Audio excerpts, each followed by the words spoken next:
गांव के किनारे एक छोटा सा घर था। उसी घर में रहते थे अन्नाया और चिंटू। अन्नाया थोड़ा बड़ा था, समझदार और शांत स्वभाव का। चिंटू छोटा था, बहुत शरारती, हर समय कुछ न कुछ नया करने वाला। दोनों भाई जैसे थे, लेकिन असल में बहुत अच्छे दोस्त थे। सुबह होते ही दोनों की दिनचर्या शुरू हो जाती थी। एक सुबह चिंटू बहुत जल्दी उठ गया। उसने देखा कि बाहर सूरज निकल रहा है और चिड़ियां चहचहा रही हैं।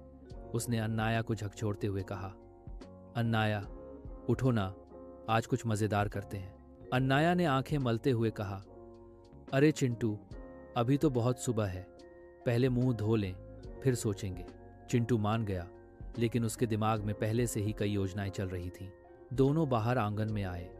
माँ रसोई में नाश्ता बना रही थी, पिताजी अखबार पढ़ रहे थे। अन्नाया ने पेड़ के नीचे बैठकर थोड़ा व्यायाम किया, जबकि चिंटू मिट्टी में लकड़ी से लकीरें खींचने लगा। तू क्या बना रहा है? अन्नाया ने पूछा। मैं नक्शा बना रहा हूं, चिंटू बोला। आज हम खजाना ढूंढेंगे। अन्नाया मुस्कुराया। उसे पता था कि चिंटू की बातें हमेशा खेल से शुरू होती हैं, लेकिन कभी कभी वही खेल बहुत मजेदार सीख भी दे जाते हैं। नाश्ता करके दोनों घर से निकले। रास्ते में खेत थे, पेड़ थे और दूर एक छोटी सी पहाड़ी थी। चिंटू ने कहा, चलो पहाड़ी तक चलते हैं। अन्नाया ने कहा, ठीक है, लेकिन ध्यान से चलेंगे।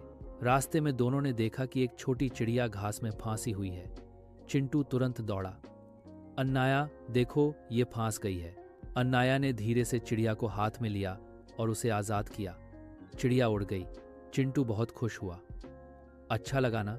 अन्नाया ने सिर हिलाया। अच्छा काम करने से दिल खुश होता है। आगे चलते चलते दोनों एक पुराने कुएं के पास पहुंचे। कुआं सूखा था, लेकिन उसके पास बहुत सारे पत्थर पड़े थे। चिंटू ने कहा, यहां हम खेल खेल सकते हैं।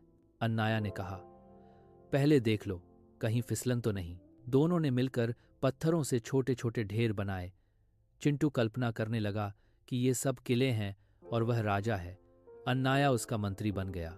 थोड़ी देर बाद गांव का एक और बच्चा, गोलू, वहां आ गया। गोलू हमेशा उदास रहता था क्योंकि उसके पास खेलने वाले कम दोस्त थे। चिंटू ने उसे बुलाया, आओ गोलू, हमारे साथ खेलो। गोलू की आंखें चमक उठीं। वह भी खेल में शामिल हो गया। तीनों ने मिलकर कहानी बनाई, राजा, मंत्री और एक बहादुर सिपाही। खेल इतना मजेदार हो गया कि समय का पता ही नहीं चला। दोपहर होने लगी तो अन्नाया ने कहा, अब घर चलें, माँ इंतजार कर रही होंगी। सब घर लौटे।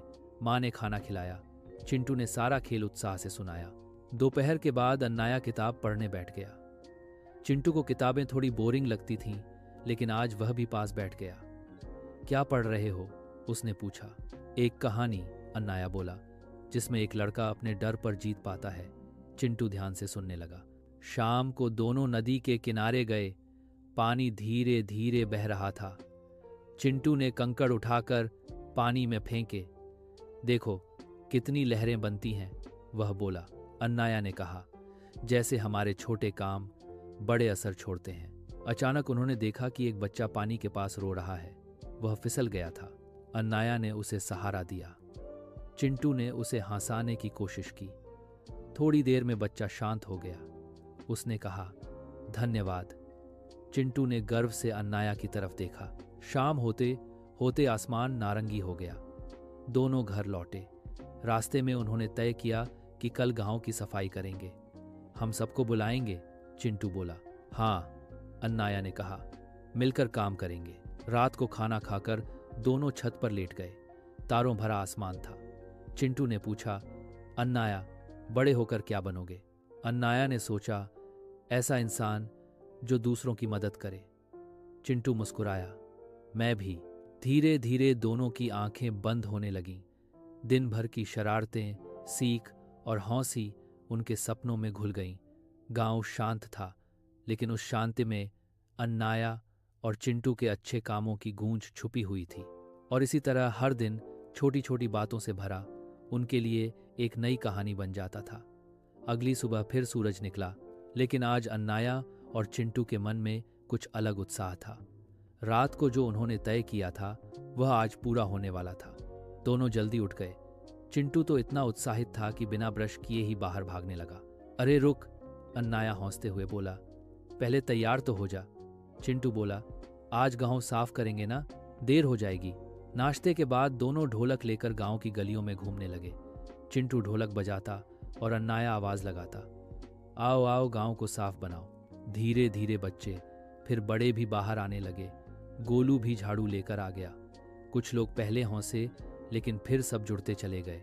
सबने मिलकर गलियों की सफाई की, कूड़ा इकट्ठा किया और पेड़ों के नीचे गड्ढे खोदे। चिंटू मिट्टी में लथपथ हो गया था, लेकिन उसकी खुशी चेहरे से साफ दिख रही थी। एक बूढ़े बाबा बोले, आज तुम बच्चों ने हमें सिखा दिया। अन्नाया ने नम्रता से सिर झुका लिया। दोपहर में सबने साथ बैठकर खाना खाया। चिंटू हर किसी को अपनी बनाई कहानी सुना रहा था कि कैसे गांव सबसे सुंदर बनेगा। शाम को अचानक बादल घिर आए, तेज हवा चलने लगी। लगता है बारिश आएगी, अन्नाया बोला। लेकिन बारिश सिर्फ आई ही नहीं, तूफान बन गई। तेज बारिश में गांव के पास की कच्ची सड़क टूटने लगी। पानी बहकर एक छोटे घर की तरफ जा रहा था। उसी घर में रहती थी राधा काकी, जो अकेली थी। चिंटू घबरा गया। अन्नाया, उनका घर। अन्नाया बिना सोचे दौड़ा। चिंटू और बाकी बच्चे भी पीछे पीछे। सबने मिलकर मिट्टी की बोरियां लगाईं, लकड़ियां अड्ढाईं। हाथ कांप रहे थे, लेकिन दिल मजबूत था। राधा काकी की आंखों में आंसू थे।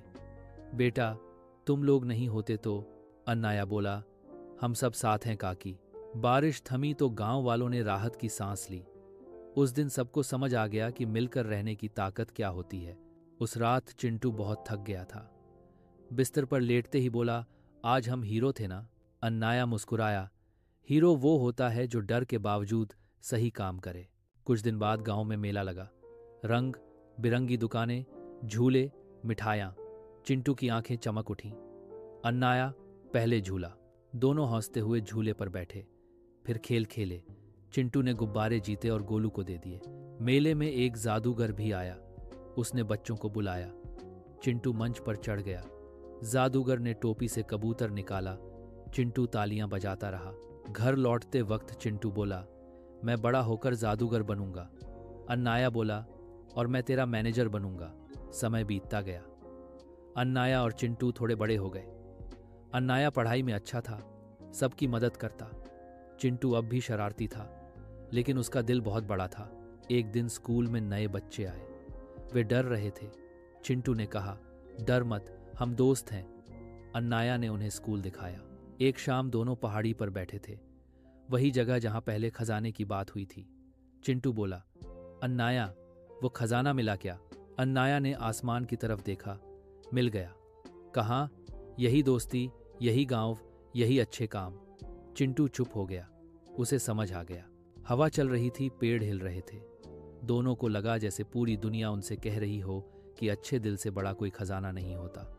रात को घर लौटते वक्त चिंटू ने धीरे से कहा, कल फिर कुछ अच्छा करेंगे। अन्नाया ने सिर हिलाया। और ऐसे ही हर दिन अन्नाया और चिंटू की कहानी और बड़ी होती चली गई। हौसी, सीख, दोस्ती और इंसानियत से भरी हुई।